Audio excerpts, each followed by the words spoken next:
In late 2025, I did something I almost never do. Absolutely nothing. Well, almost nothing. I've spent most of my adult life making music for other people. This album is the first time I made it purely for myself, and I made it in London. My name is Aaron Shows. I'm a composer, organist, and pianist based in Los Angeles. And today, I want to tell you about my new album, London Sabbatical Sessions. What it is, how it came to be, and why I think it might be the most honest thing I've ever recorded. In the fall of 2025, I took a 2-month sabbatical to London. No performances, no deadlines, no obligations, just me, an amazing city, and the most peaceful time I've had to myself in years. Now, if you know me, you know that doing nothing is not exactly in my vocabulary. I'm someone who is always working on something, a composition, a recording, a performance, a video. My brain doesn't really have an off switch, but London has a way of doing something to you. It pulls you outside, puts you in the markets, in the parks, in the historic cathedrals, the cafes, and the pubs.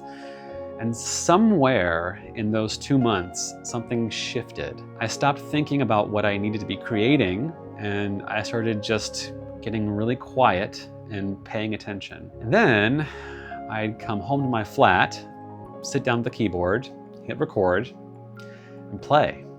In my first couple weeks, I purchased a Yamaha MoDX M7, a keyboard that became my constant companion during those 2 months. Every day, London would hand me something, a mood, an image, an encounter, just a moment, and I would go home and translate it into music. I wasn't writing for a deadline, I wasn't composing for a publisher or a film, a church, or an audience. I was creating music because that's what I do. It's my life calling. And for the first time in a long time, that calling had no destination.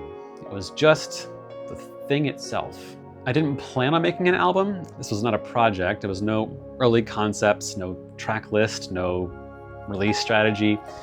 These were private improvisations, music made in the moment, for the moment, with no expectation that anyone would ever hear them. And it wasn't really until I came back to Los Angeles that I sat down, listened back to everything I had recorded, and realized there's something here. Not just a collection of pieces, but a narrative, a musical time capsule, like a portrait of a place and a kind of freedom that I had never quite experienced as an adult musician. So I shaped it all into an album, and here we are. London Sabbatical Sessions is all improvised, all recorded in my London flat between November and December of 2025. With one exception, the opening track, Arrivals and Departures, which incorporates field recordings from my phone while riding the tube. So I crafted a way to bring the actual sounds of the underground into the music. Find the gap between the train and the platform.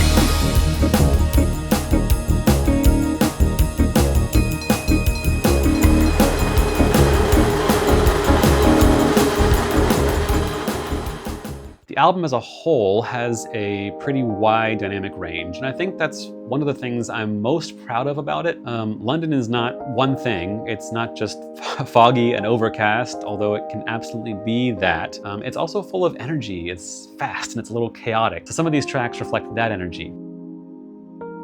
Tubetown.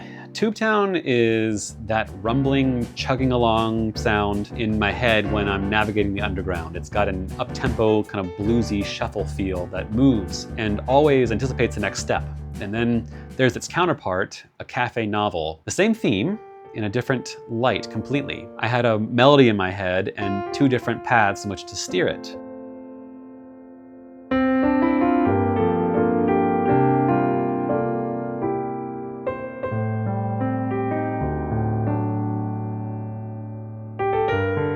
Then there's High Street Business, and that's another one that reflects all the restaurants and shops and markets all bustling every day. It's the organized chaos of crowds and vendors on every corner. So I took the vintage synth and drum sounds of the Yamaha MoDX that I enjoyed playing with, and I just dug into that one afternoon and began exploring.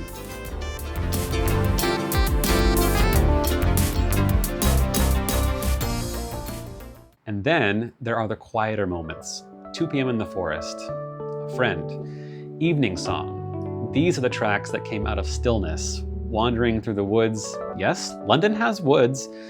Meeting up with an old friend over dinner, sitting in a cathedral at the end of a long day, hearing a choir sing, watching the city wind down from a distance. Those pieces feel almost like an exhale of those experiences. And like with Tubetown and a cafe novel, the album opens and closes with tracks that are variations of one theme. It's called Happenings Around You, parts 1 and 2. That wasn't accidental, because that's really what this whole album is about. Being present in a place, letting it wash over you, and finding that the music comes not from a concentrated effort, but from calmness and just listening.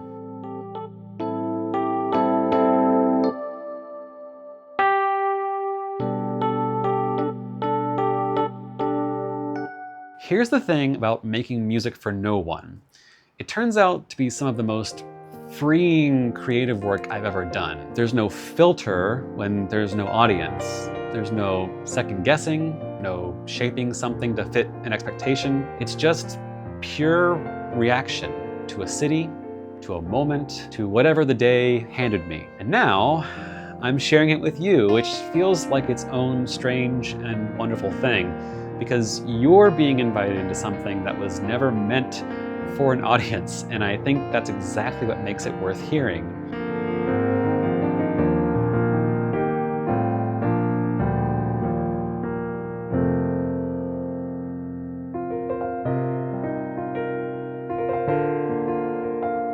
Whether you're someone who's followed my work for years, or you're brand new here and stumbled into this video somehow, welcome. This is a good place to start getting to know what I do, because this album is probably the most unguarded version of it.